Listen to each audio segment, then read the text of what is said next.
Next week, legislatures across the country will be returning to work in crisis mode. Arizona is just one of the states facing a budget shortfall, but lawmakers there also intend to tackle illegal immigration again. Joining me from Phoenix is Arizona State Senate President-elect Russell Pierce, who sponsored the immigration bill that created a national controversy earlier this year.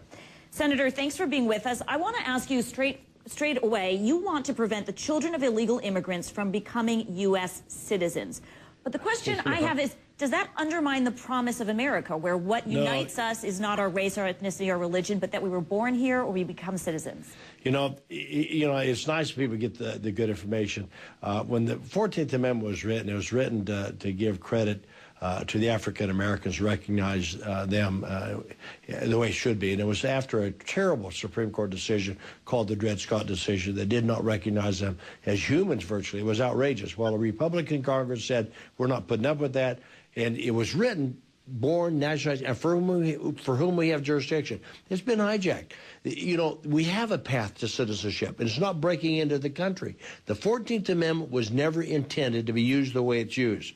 It was intended for those whom we had jurisdiction. Do you know that when the 14th Amendment was passed, and actually written in 1866 but ratified in 1868, it did not recognize the American Indian as citizens, and the reason was because they were born on a reservation and members of a tribe, and they were concerned about that jurisdiction language that's in the 14th Amendment. Let's look at the language in the 14th Amendment. Just if I can interrupt you for a moment, here's what it says. All persons born or naturalized in the United States and subject to the jurisdiction thereof are citizens of the United States and of the state wherein they preside. Pretty clear. Okay, now let's go back. Let's go back to that was written by the same Congress who wrote the Civil Rights Amendment in 1866. That was the response to the Dred Scott decision. And then that same Congress that wrote the Civil Rights Amendment in 1866, which has similar language but a little different, that makes it very clear, and they should have used that same language. That same Congress is who wrote the 14th Amendment because they wanted to give the Civil Rights Amendment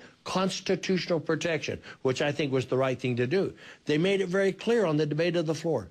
Senator Howard, who wrote the 14th Amendment, said this amendment does not apply to aliens or foreigners. There were no illegal aliens at that time.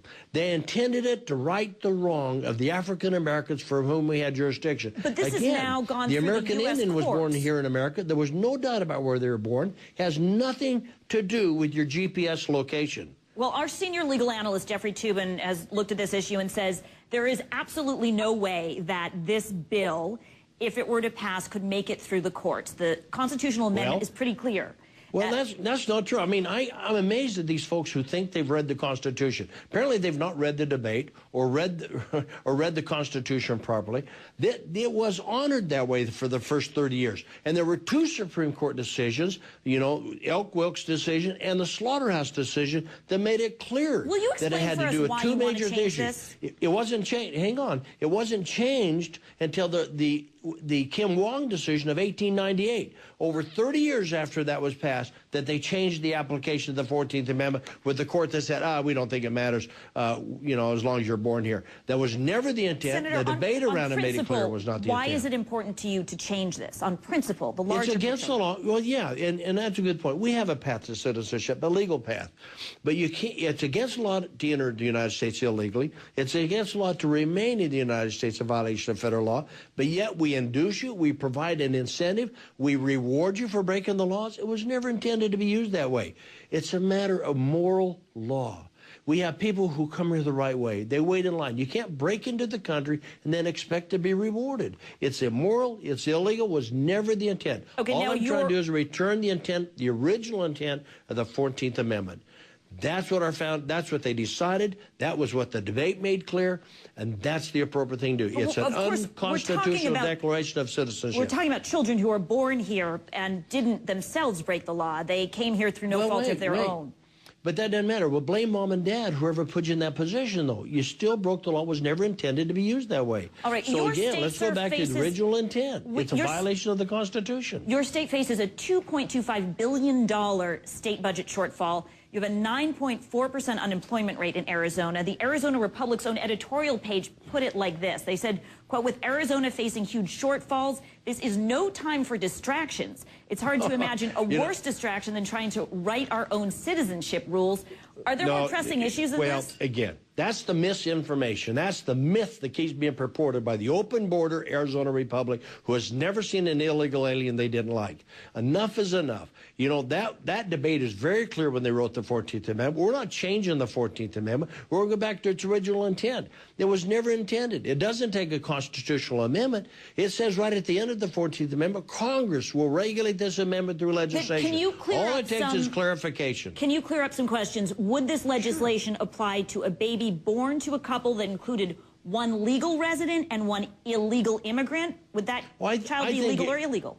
Again, if you're born to a legal resident, a legal citizen, then you have the right to that citizenship status that they have. It's just like if you're in the military and you're born overseas, you're still an American citizen, but they're the citizen of the country where they came if they come from, and what would happen if they're come here illegally. If you're a citizen of another country, your parents are, that's where you're a citizen of. It's just like if you're visiting in the United States, you're from France, and you're visiting the United States and you're pregnant, and all of a sudden you have an early birth. Now all of a sudden you're a citizen of the United States. You're from France. You're on a visa. You're just visiting. Okay, so never there's was one intended. legal Never parent, was intended. The child's legal in your view. Then what happens to the 8% of babies that are born in the U.S. to illegal immigrants? What would you do with them if no country claims them? Well, the country does claim them. They are citizenship of the country, of the legal residency and the citizenship of their parents. Again, you know, I'm driven by a respect for the Constitution and the rule of law. I know right and wrong. You know, you can't continue to bribe, induce people to break our laws and have laws against coming here, remaining here, violation of federal law, but then reward them for it. It's inappropriate. You've got to stop it. And again, not retroactively. The harm that's been done has been done. But you can't continue to induce people to break our laws by rewarding them with unconstitutional applications of our Constitution. It is an unconstitutional declaration of citizenship to those born here, to those that are here illegally. In your view, in your estimation, what's the likelihood this measure will pass your legislature? Well, again, a little history. First of all, I think it will. But secondly, 2 Supreme Court decisions upheld what I'm telling you. It wasn't until 30 years later, the Kim Wong decision, the courts decided it doesn't matter, and they ignored that application. But do you have the governor's support on this? Well, she's been very supportive in the past of this stuff. I would hope she's supportive of this. But she hasn't come down one way or another, has she? She's been very vigilant. No, she hasn't. But she also didn't come out publicly on SB 1070 till she signed it. You know, so she's been very cautious with coming out publicly, and I appreciate that. I'm okay with that. I think I know where she's at. She's been good in supporting me in the rule of law. She signed 1070. She's been with me in the vigilance defense of this. 25 states are writing legislation modeled after 1070. It's again, no different than the 14th Amendment. The polls have been done. The majority of Americans support correcting the misapplication of birthright citizenship. Was never intended. It's a misapplication. It's unconstitutional. Go back to the original 10th and 14th Amendment. You know, we have... This will be fought out ultimately in the courts, no doubt. Do you see this winning in the end? Do you see your side prevailing? Sure. I wrote Proposition 204, been to court 7 times, won 7 times. I wrote employer sanctions, been to court 5 times, won 5 times. And now waiting for a Supreme Court decision on the 6th trial in the court. 1070, 80% of it's in effect. We'll go to court to get the other 20% in full effect. I know the left is going to sue us. I know we're going to be sued. I write them very carefully, constitutionally, to make sure they withstand the court challenges that I know are going to come from the left. They've sued us for everything we've tried to do, no matter how simple. Simple Prop 200. And why not serve just back a constitutional amendment? I mean, it tells you how radical they are. As you know, Senator Lindsey Graham has floated the idea of a possible constitutional amendment to change the Constitution rather than do this at the state level. Why don't you back that? Well, I do back that. I do back that. But, you know, here's the problem.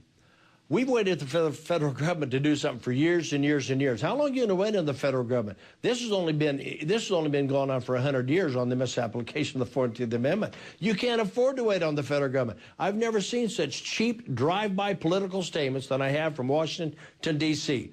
You know, they could have secured the border years ago, but yet we just lost, killed, and murdered another Border Patrol agent because of their failure to enforce our laws, secure our borders. How long are you going to wait for the federal government to do its job? All right, State Senator. of Arizona, as a sovereign state, we're obligated to protect our citizens and enforce our laws, and Arizona will do it if the federal government won't. Thank you, sir. I know all eyes will be on Arizona when you take this issue up.